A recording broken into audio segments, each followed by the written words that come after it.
El silencio de la madrugada en Ciudad del Carmen, Campeche, se rompió con ráfagas. Afuera de un banco, un hombre recibió varios impactos de bala. En segundos, todo cambió. Los clientes que alcanzaron a ver el ataque corrieron buscando refugio, mientras el herido, aún consciente, fue subido a toda prisa a un vehículo y trasladado al hospital más cercano. La versión inicial hablaba de un ajuste de cuentas. Lo que pocos sabían es que el baleado no era un ciudadano cualquiera. Se trataba de José N., alias El Gitano, señalado por autoridades del Estado de México y la Ciudad de México como presunto líder de la célula criminal Los Talibanes. Su ingreso al hospital no pasó inadvertido. Apenas cruzó las puertas de urgencias, un grupo de policías ministeriales ya lo esperaba con una orden de aprehensión. La operación no se improvisó. Desde hacía semanas, la Fiscalía del Estado de México seguía su rastro, convencida de que el capo había dejado su zona de confort en el centro del país para esconderse en Campeche. El atentado fue, paradójicamente, la oportunidad perfecta. Debilitado, pero vivo, el supuesto líder quedó al descubierto y bajo vigilancia estricta. Los primeros reportes hablaban de que El Gitano era un generador de violencia en el Valle de México. Carpetas en su contra lo vinculan con extorsión, robos a casa-habitación, amenazas e incluso vínculos con homicidios.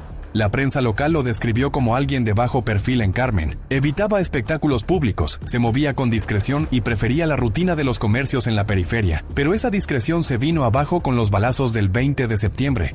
Su arresto movilizó a fuerzas estatales y federales. La custodia hospitalaria incluyó vallas de seguridad y agentes armados que vigilaron cada acceso. Durante 2 días, se especuló si su condición de salud le permitiría enfrentar un traslado inmediato. Finalmente, bajo la instrucción de la SSPC y la FGJ Edomex, se decidió que saldría de Campeche en un operativo de máxima seguridad. El traslado fue digno de un jefe de alto perfil. La noche del domingo, vehículos blindados cercaron el hospital. Policías federales y estatales lo escoltaron hasta el aeropuerto. Desde ahí, un avión lo llevó rumbo al Estado de México, donde enfrentará los cargos por extorsión.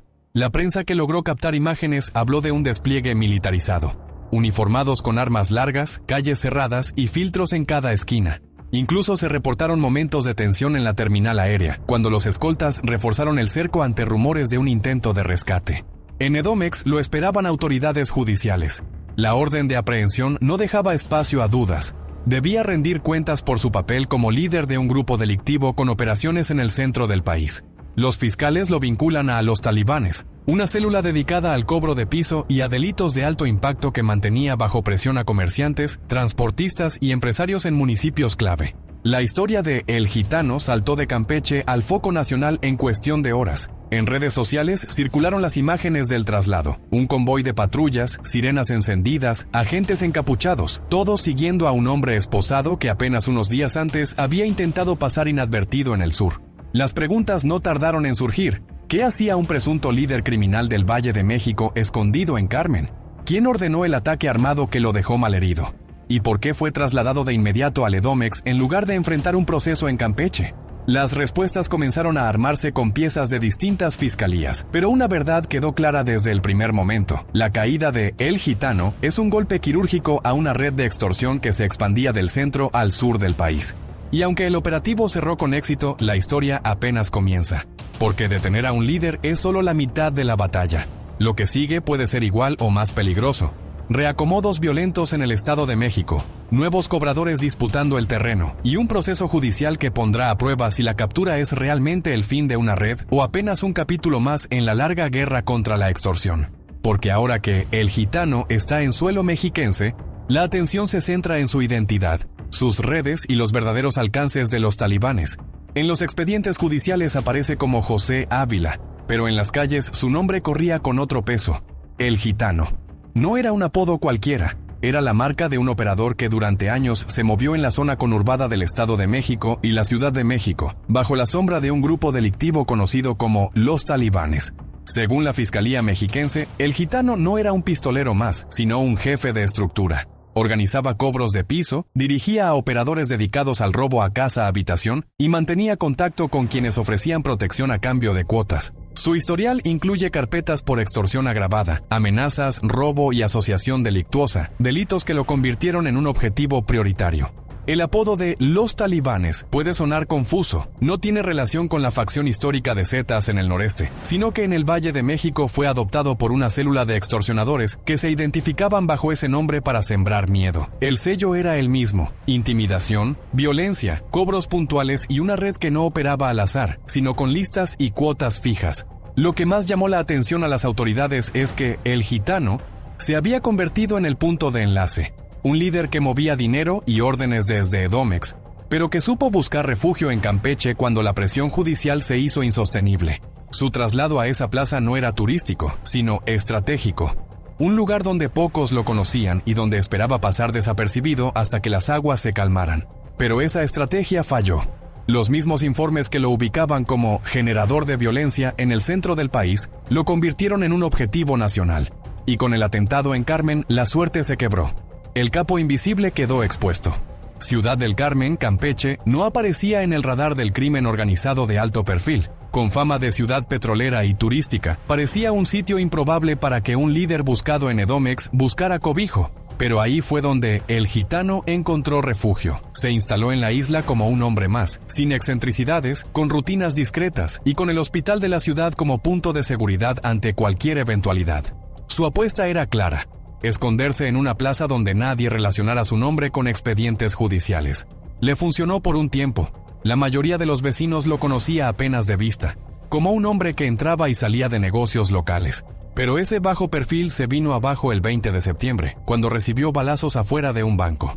El ataque fue directo, con toda la pinta de una ejecución fallida. La versión oficial dice que hombres armados lo esperaban, abrieron fuego y huyeron. La escena dejó casquillos, sangre y el inicio de una serie de rumores. ¿Fue un intento de ajuste de cuentas, un mensaje de grupos rivales, o un intento de silenciarlo antes de que hablara con las autoridades? Herido, fue llevado de inmediato al hospital de la ciudad. Y ahí la suerte cambió. Policías ministeriales ya tenían la pista y activaron la orden de aprehensión emitida en el Estado de México. No hizo falta buscarlo. Llegó en camilla, ensangrentado, y quedó bajo custodia. Lo que parecía un lugar seguro se transformó en la trampa perfecta.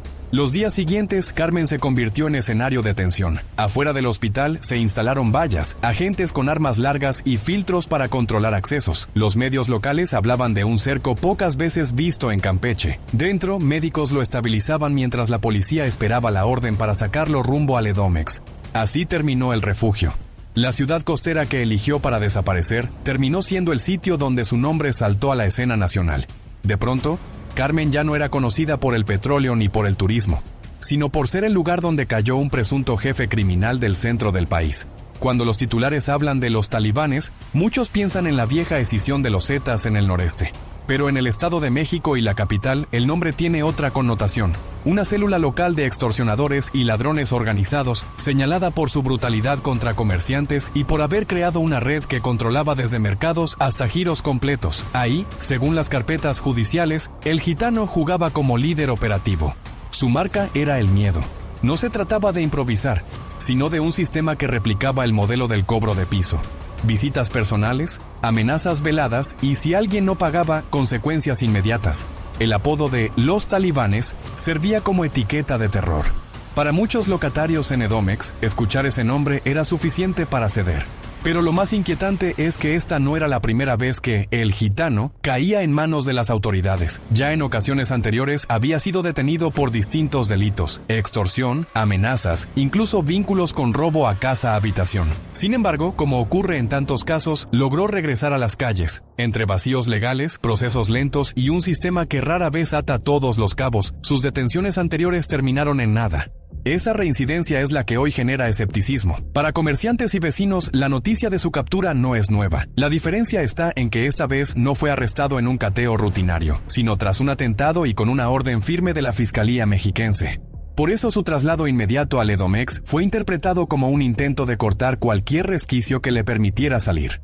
Así, el gitano encarna dos realidades: la de un líder que explotaba un nombre de guerra para extorsionar a cientos, y la de un delincuente que supo sobrevivir a las detenciones anteriores.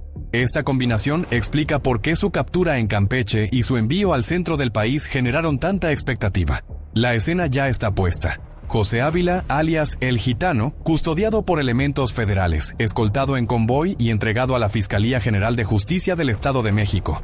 Su carpeta es gruesa y el cargo principal es contundente: extorsión agravada. Pero no es el único.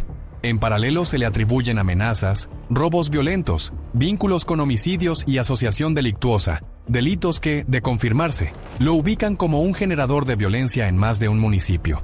El traslado desde Campeche al Edomex no fue un capricho. La orden de aprehensión que lo perseguía desde hace meses fue emitida por jueces mexiquenses, pues ahí están las víctimas y las pruebas más sólidas: comerciantes, empresarios pequeños, transportistas. Todos forman parte de la red de testimonios que lo señalan como responsable de cobros de piso y amenazas sistemáticas.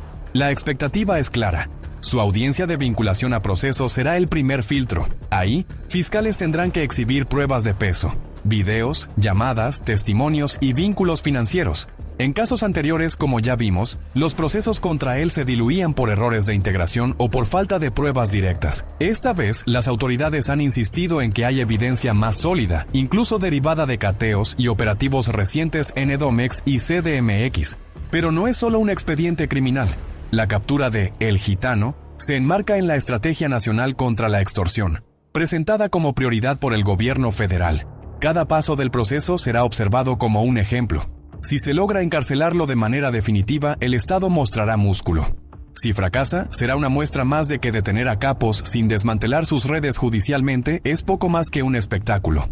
En tribunales, lo que se juega no es solo su libertad, sino la credibilidad de una estrategia, porque la gente en Edomex lo sabe. Si El Gitano vuelve a las calles, los cobros seguirán. Y cada comerciante que lo vio caer una vez y regresar, teme que la historia se repita. Cada vez que un líder criminal cae, el mapa no se limpia, se reacomoda. Y la captura de El Gitano ya desató ese escenario en el Estado de México y la Ciudad de México. Comerciantes que habían pagado cuota durante meses no celebran todavía. Saben que el dinero no deja de fluir porque un jefe está preso. Lo que cambia es quién lo cobra.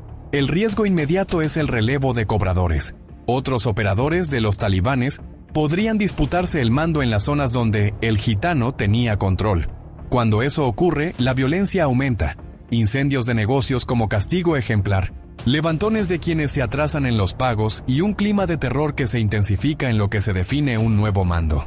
El patrón ha sido documentado en municipios mexiquenses donde, tras la captura de cabecillas, aparecieron 2 o 3 células menores peleando por las mismas cuotas.